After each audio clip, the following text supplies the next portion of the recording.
oh my goodness, the running theme seems to be like private label. I had so many private label palettes and didn't even realize it. Hello, my gorgeous ones. Welcome to Alicia Budget Beauty. My name is Alicia. Here on my channel, I love all things affordable fashion and beauty. I do hauls, tutorials, reviews, all sorts of fun stuff. So if that sounds good to you, please subscribe and be a part of my fam. And today, you guys, I'm excited. It's more decluttering of my eyeshadow palette collection.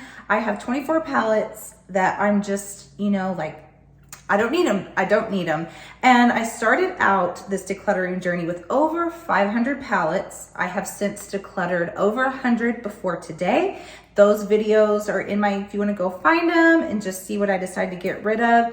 But I found 24 more that I've decided I just don't need these in my collection. And it doesn't mean that all of these palettes are bad. It just means that I'm trying to refine. I went from a collect all the things, I want to have this massive collection mentality, to I want more of a curated, refined collection that I know the formulas, I know the palettes, and I also wanted to keep some that are more affordable, so they perform really well and they're more affordable, so I can share those with you guys sometimes. So these are not terrible palettes. There may be a few terrible ones in there, but these are just ones that I feel like I don't need. So if you want to see what all palettes I'm saying bye-bye to, keep on watching. Okay, first up, the palette to go is this Queen Nandi Beauty palette. I feel a little bit bad about this because the owner is really, really sweet. She's one that followed me early on Instagram when I didn't have very many followers. She sent this to me in PR.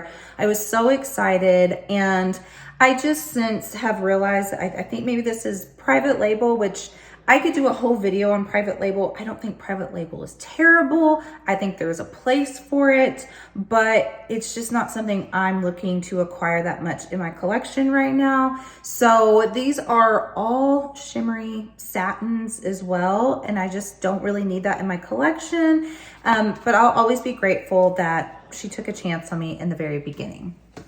Next up, this is kind of along the same lines. This is Girl from Rio collection from Vixen Cosmetics. Another one that early on took me in, gave me PR, and I really, really appreciate it. And I love this color story. I think it's absolutely gorgeous. It's Rio. The packaging on the front is really pretty with the girl, like Brazil.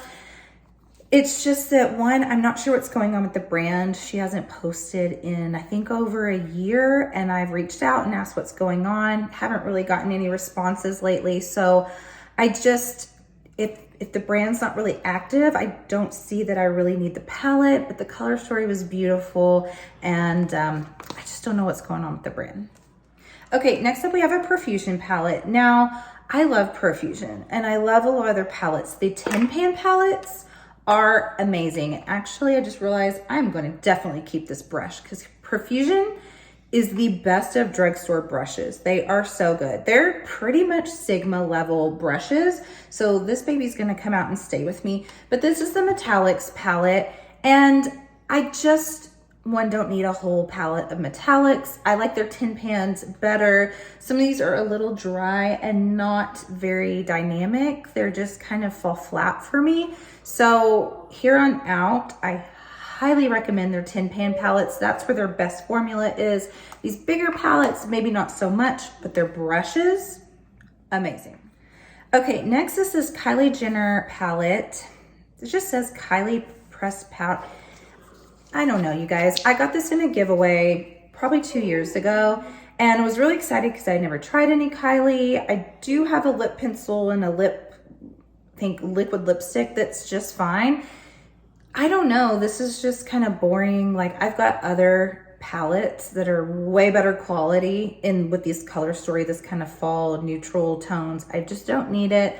I'm not interested in Kylie Cosmetics that much. So unless something comes out like really, really cool, amazing, it's just not a brand that I'm into. Okay, this is one that I actually purchased on my own. This is a Sarahah Beauty, and this is maybe that's just the name of the palette. I feel bad again with this because, well, she's kind of changed, I think, her branding. So Found this really small beauty brand on Instagram 2 years ago. I thought the way that she incorporates her culture, here's the packaging, really cool like headdress here. She just really taught me a lot about like the dancing and the culture.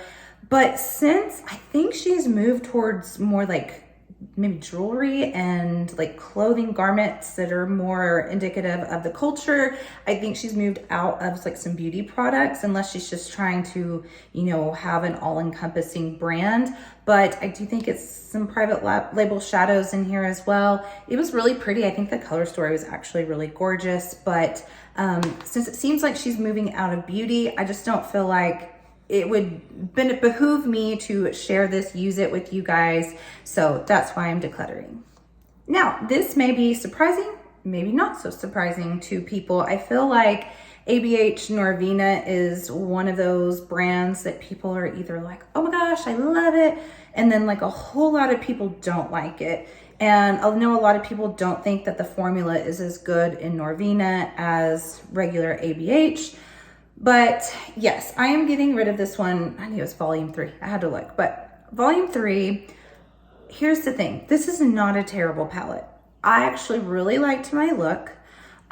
It's just that with my collection, and I really look at it and I think right off the bat, Blend Bunny, way better matte formula than this. And if I have the Surge, the Primal palette, you know, like the Lure palette, these colors are going to be in there, and it's a better formula, so I just don't need them both.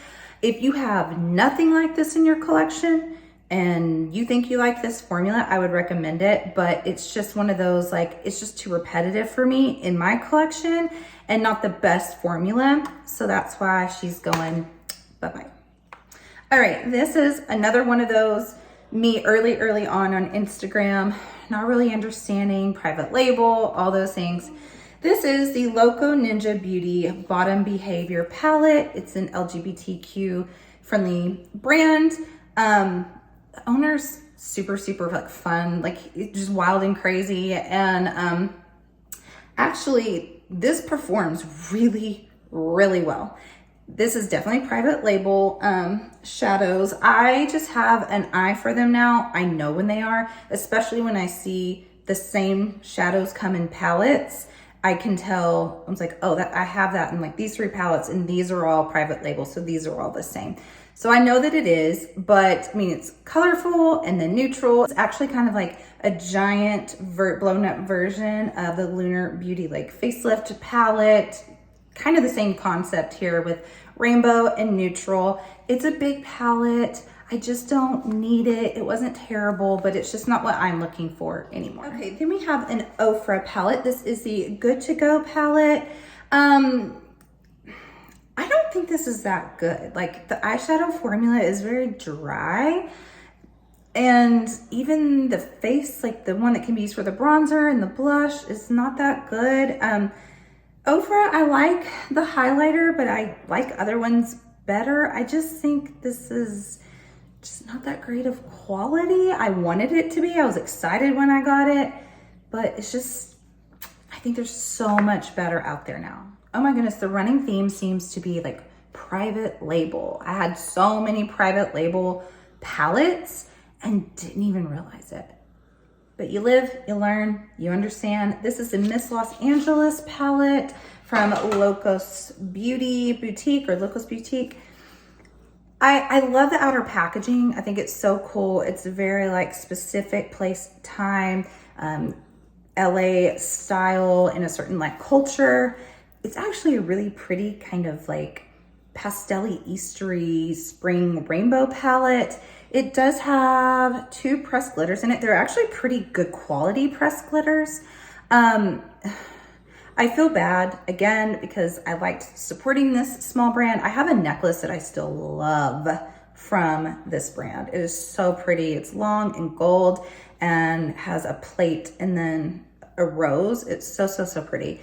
I just, I'm being tough on my collection. And so even though I think this whole concept was really cool, just gonna let her go. Then I have two from Wonder Beauty. I have the Getaway Face and Eye palette. I just think it's an extremely boring basic palette that came in Ipsy or Boxy, one of the two. And then I have the Escape palette. No, yeah, Sweet Escape palette. This was much better than something like this. I personally, I don't understand the hype around this brand. Some people are like, ooh, I don't know. I've tried lipsticks, I've tried blushes. The eyeshadows are okay. They're not great. I'm just not excited by this brand in the slightest. And I don't know. If you love it, that's awesome. But I don't really want to see it in my Ipsy anymore. So I hope I don't get it. This one was really disappointing to me. This is the Buxom Extrovert palette. The reason why this is so disappointing is the Boss Babe palette is so good from them. I love that palette. I kept it over like the Patrick Todd Major Dimension. It is neutral and beautiful, performs great. So I thought this would too. I was like, what other palettes do they have? This was the only other one. This is probably one of the worst palettes I've ever used. Wow, it just has not much pigment at all, and the shimmers are terrible. This color story is actually a little bit whack, like it doesn't really make too much sense. Not a good palette at all. Now this one came in either Ipsy or Boxy. This is Reina Rebelde is the brand, and it's the Press Unida palette, and it is a face and eye palette. At least this one's more exciting looking than that Wonder Beauty boring banal thing. But this wasn't terrible. It really was not terrible.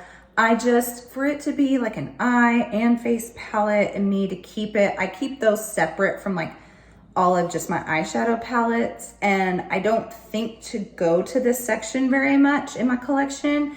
And I've got other ones in there I like better. That's why I'm letting it go. Again, it wasn't terrible, just not enough for me to keep it. Now this is Complex Culture, which is an Ipsy created brand. And this is a little quad. This wasn't terrible. I actually liked the shimmers in here just fine. They're okay though. They're not great. And quads, I don't reach for very often, especially when they're super tiny like this. They just kind of get shuffled in the mix, and I have a few others I like better. And but their face products, their shimmer highlighter look beautiful. Okay, now we have 4 Chic Lamb palettes. And to be fair and honest, this Seafoam palette, I used this and I had some TikToks with the look, and people were like, I was talking about something totally different, and they just kept saying, but your eyes, like what eyeshadow are you wearing? And it was this palette, and it's not bad. This is not bad. You guys, Chic Lamb is great on a budget. I mean, really, it performs better than the price. The reason why I'm getting rid of it and all the rest of these is either the color story just doesn't grab me, or I have these colors in other palettes I like better. So we have the Blossom palette here, kind of rosy with neutrals. We have this Desert palette with these purpley neutrals. I mean, the color stories are actually pretty. It's just that this one is the Beach Sunset, and then you guys saw the Seafoam. It's just that I have these colors in other palettes that are better quality, so therefore I'm getting rid of them. But I didn't get rid of all my Chic Lambs. So even in this format, I kept some because maybe I was like, that color story is just too good to get rid of. So if you're on a super budget, these are really good. These are also Chic Lamb. These were the Chromosome palettes. And it kind of makes me sad because I made content for this, filmed for like a whole day a long time ago when these came out, and then I never got to share them on my Instagram. And then now like my makeup skills have gotten better, so I'm not gonna show these looks anymore. These were trying to be like, have like, oh, we've got a duochrome in here, but honestly, they're just okay. Like there's that green. It's like kind of like a light topper. Here's this like blue. It's very sheer. It's pretty. If you want the most subtle, sheer kind of duo light, you know, shadow, maybe this could be for you if like regular duochromes are too much. But for me, this was just like, you tried. Okay, now these are both from Simply Posh. And if you've been watching me for a while and you know my love for Simply Posh, you may be like, what? These I bought myself before I ever was affiliated with them. I do get PR from Simply Posh and I love Simply Posh. But early on, she had this other formula. This is how I found her. I bought these myself. This was the Mint Cherry palette. Really fun color story. And then we have the Coffee Blends palette. Nice neutral palette. She has since changed who she uses for her shadows. They have improved so much. She doesn't even do these type anymore. She does the like bigger palettes that are laid out monochromatic rows and has beautiful like duo shimmers in it. So she's just really grown as a brand. And so these aren't what she has now, and I just don't need them anymore. But the rest of the stuff from Simply Posh, highly recommend. Now, if you've watched my other videos, these will probably come as no surprise to you. These are the Beauty Bakery Proof is in the Pudding and Do It for the Glam palettes. I tried. I think these were overpriced and not that great of quality. Some people were mad at me for saying that. But you guys, like for real, I think these sell for 30 something, and ColourPop's better. BH Cosmetics, LA Girl. Who else do I mean, I think Wet n Wild might even be better than these palettes. So if these were $10, I would say, yeah, but they're not. And I think that they're just way overpriced and not that great of quality. But you guys, that is it. That is my declutter. Like, I keep doing it. I can't even promise this will be the last eyeshadow declutter. I'm still really trying to be in my collection, try things out, decide, do I need it, do I not? Like sometimes I have to make really hard decisions about it and just let some things go. Let me know what you guys think in the comments below. And as always, have fun shopping. Budget shopping. Bye.